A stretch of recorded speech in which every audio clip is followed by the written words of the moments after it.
চট্টগ্রামের লোহাগাড়ায় অস্থায়ী চেকপোস্টে পুলিশ সদস্যের ধাক্কায় ঘটনার শিকার মোটরসাইকেল আরোহীরা অক্ষত থাকলেও গুরুতর আহত হয়ে পা হারিয়েছেন কনস্টেবল মোহাম্মদ আলাউদ্দিন।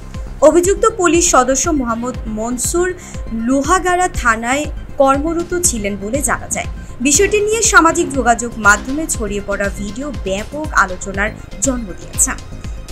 মাদকের তথ্য পেয়ে গত রবিবার 22 জুন চট্টগ্রাম কক্সবাজার মহাসড়কে তল্লাশির সময় ট্রাক চাপায় আহত হন কনস্টেবল আলাউদ্দিন।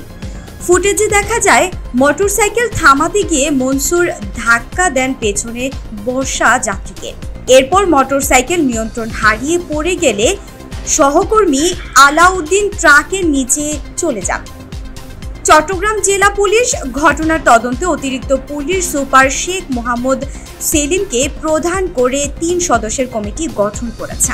কনস্টেবল মনসুরকে এখনও দায়িত্ব থেকে প্রত্যাহার না করা হলেও তার আচরণ অপেশাদার ছিল কিনা তা যাচাই করে যথাযথ ব্যবস্থা নেওয়ার আশ্বাস দিয়েছে পুলিশ প্রশাসন।